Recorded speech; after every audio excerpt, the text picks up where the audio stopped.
Mask of a Diva, a Stan Kraychik mystery, Book 4, 1994. Author, Grant Michaels. Publisher, St. Martin's Press, New York. Author, Eric Aust. For all the divas, operatic and otherwise. Chapter 31. My job in the wig room reinstated, the next morning I returned to the opera house for a full day's work. I also intended to continue my investigation as Branco's deputy, because, like Daphne and even Branco himself, I suspected that Jonathan Byers had not killed Marcella Ostinata. How could he be a killer and remain so focused on an opera production? Besides, there was still no clue who had killed Daniel Carafellio. Certainly not John Byers. He had no motive unless Daniel had known something that would prove Byers had killed Marcella. And there was still, at least from my perspective, the unresolved death of Adam Pearson.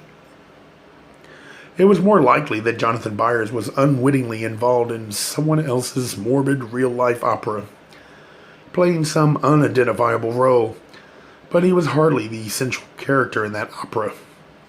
The rash of killings was someone else's story, and somehow the libretto had gone awry. And by the fluke of a hair fragment left in a leather gauntlet, Jonathan Byers had been accused of killing Marcella Ostinata.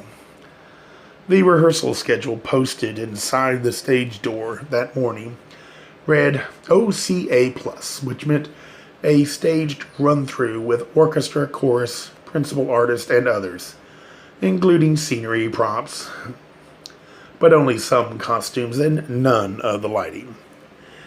I spent the first part of the morning in the wig room, mounting and adjusting the wigs for all the chorus members. They were the only people I had to in-wig that day, since the principal singers wouldn't have their wigs and final costumes on stage until the next night's rehearsal. The full orchestra dress. There'd even be an audience for that one, by invitation only. Even little old me had been allowed to invite 2 guests, Lieutenant Branco and my friend Nicole. After I finished with the chorus, I made some last-minute adjustments to some of the more extravagant wigs for the final scene, the masked ball. Then I took a break and went upstairs. The rehearsal was well into Act 1. When I entered the backstage area, I found the place riddled with video and audio monitors that relayed every sound and motion coming from the stage or the pit. Gone forever were the days when a cue was missed because of physical distance. Rhonda Luca was at her desk, wearing her headset and briskly calling out the cues from her sheets to the crew members at their remote stations backstage and elsewhere in the theater. She looked like the editor of the city desk of an urban newspaper. When there was a pause in her activity, I commented on her new gloves, adding, "Do the police know about the other ones?" Rhonda said, "What, are you crazy? You think I told some cop my gloves were shoved down a dead guy's throat?" "I sure hope you didn't say anything either." I sensed a veiled threat in her voice. "If you remember," I said, "I'm the one who warned you." "I do," she said. "Now, you got something else to say? You should say it fast. I don't have time for guessing games today." Rhonda referred to her cue sheets, then spoke into her headset. "Preparation cue for scrim number 7. Prepare scrim 7. Then she turned to me and said, "Before you start laying into me today, let me tell you something. If I was going to waste somebody, I wouldn't go shoving my work gloves down their throat. And if I did, I wouldn't leave them there. That would be pretty stupid, wouldn't it?"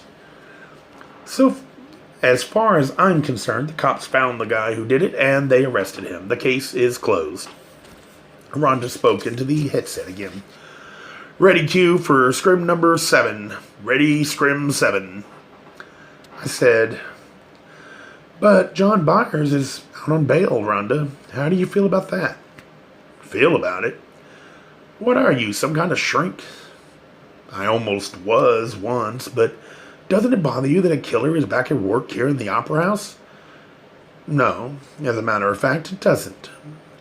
"Is that because you know Jonathan Byers didn't kill anybody?" "It's because I know I can take care of myself." She put her hand up to stop me from talking while she spoke into her headset. "Holding scrim 7, she said, her hand still onto up to stop me. She listened intently to the orchestra and concentrated on the video monitor in front of her. "Holding," she said again, waiting another moment, then said sharply, "Go scrim 7." From the flies high above, a gauzy scrim, the entire width of the massive stage plummeted to the floor without a sound. Its silent flight seemed almost magical until I realized it was the very scrum that had killed Adam Pearce over a week ago. "Perfect," Rhonda said to herself. "Not like the first time," I said, when the pipe on that thing wiped out the set designer. Rhonda spun her face toward me and said, "You know, I got this bad feeling that you're trying to blame me for something, and frankly, I think you're jerking off. Now, that's fine with me because you seem to need to do that, but this is my stage, so if you want to mess up your pants, why don't you go downstairs and take care of it there in your own room, okay?" But something about the previous few minutes was wrong, and then I realized what it was. "Rhonda, I'm wondering why you were just giving cues for that scrim when you told me before that everything on this stage was controlled by computer." "Huh?" she said. "You told me this stage was state-of-the-art, and all that business of manual timing was eliminated." "It is. I'm just giving cues to my assistant. She has a remote terminal up in the control booth." "Oh," I said. "That must explain it. I'll catch you later." I had just turned to leave when she mumbled, "You'll catch me never." But when I turned back to her, she was readying another cue. I watched a while from backstage, but that next scene was a dark one, and the scrim made it even more difficult to perceive any detail over the monitors. I knew it was a scene in the fortune teller's cave, although in Jonathan Byers' version of the opera, Ulrika, the witch, had become a New Age psychic healer, and her cave had been transformed into an open workshop for interactive growth and grope. Poor Verdi. I was about to wander out front to the auditorium when I saw Rick Jansen standing near one of the exits. His gaze was intent on one of the video monitors. I walked over to him. "Your boyfriend had a bit of a jam with cops," Rick said. "He didn't do anything wrong." "How are you so sure?" "Because I know him. I know John the way no one else does," I said. "I'm surprised you're not out front with him now." "He doesn't want me near him." "Why not?" "The bastard thinks I testified against him at the police. He'll never know how much I'd done for him, sacrificed for him. He doesn't appreciate me, never has." "Maybe you should remind him how much you care."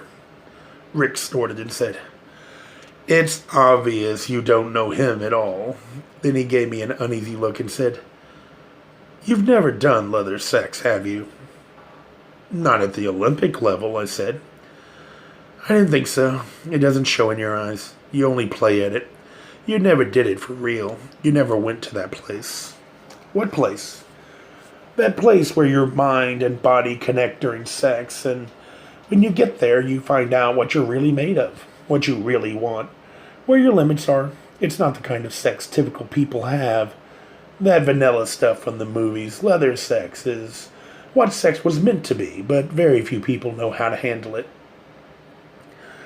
"So much for genetically encoded drives and instincts," I taunted him. "I never realized leather had so much power." "One thing's for sure," he said. "You're not ready for it. Seems to me it's just one person giving orders and another one taking them with lots of ritual attached." "That just shows your ignorance," said Rick. "I readily admit that," I said. "But maybe you can give me the inside scoop. See, I've always suspected that the boy, the bottom, the slave, whatever, is the one who's really calling the shots. Is that true?" "It's too complex for someone like you." "Tell me, Rick, is it complex enough to kill another person? Which one of you gives the orders to kill? Jonathan or you, and which one carries it out? Or are you both versatile and switch roles? That's always fun, even for us pedestrians," Rick Jansen said bluntly. "Your sex life must be awful. Did you ever think of going into therapy?" "What would you recommend? Primal harness?" "For starters, I recommend you drop dead," he said. Then he went up the exit. Alone, I watched the monitor that showed the pit. The maestro was wielding his baton like a mace. Somehow, the power behind Verdi's music permeated his aged body and conferred youthful vigor to it. For occasional moments, Maestro Toscanelli became the fiery youth who had made a sensational debut at La Scala almost 50 years ago. The monitor also showed occasional glimpses of Carolyn Bowitz, who was in the first row of orchestra seats directly behind the maestro. She was mesmerized by him, and she imitated his conducting gestures as though preparing herself to take his place if the need should arise. In truth, Carolyn Bowitz seemed to have little motive for killing any of the three people who had been murdered. I realized I had to get back downstairs to unwig the chorus members when the first act was finished. Then I'd spend most of Act 2 putting the wigs on the singers for Act 3, so my investigative time would be severely curtailed. It hardly mattered, since the two people I had wanted to approach, April Kilkis and Hwang Young Cho, would be utterly unapproachable until after the rehearsal. The masked ball final of Act 3 actually brought scattered applause from the crew backstage and elsewhere in the house. I felt proud because I knew the startling effect was partly due to my fantastic wigs. Of course, the music and the sets and the chorus members' costumes helped too. The only odd thing was the lack of a dagger for Renato to kill Ricardo with. There was no replacement yet for the prop that had been used to kill Daniel Carafolio in real life, and the new tenor was understandably skittish about rehearsing with any stage weapon whatsoever, especially considering the distinctive finale the previous safe prop had conferred upon our dear departed Daniel. The prop department was designing and building a completely different one with a foil blade that would crumple upon impact, and then release a large quantity of stage blood at the site of the fraudulent wound. No one would be killed, either accidentally or purposely, with the new dagger. After rehearsal, my first task was to de-wig the chorus and mount the masterpieces on dummies. By the time I was done, April and Hwang had fled from the opera house, as had all the other musicians. As there was no one else to confront that afternoon, I left too. Gay Mysteries audiobooks. I think it is easy to hate a label, but a face humanizes the word. So this effort is twofold: to offer comfort to those like myself that your world didn't end because you don't fit into the view of acceptable society on both sides, and in hopes of helping those with family that are LGBTQ, that it doesn't mean we are aliens from the child they once knew. Reassure them so they can maybe be supportive at the same time, being true to their values.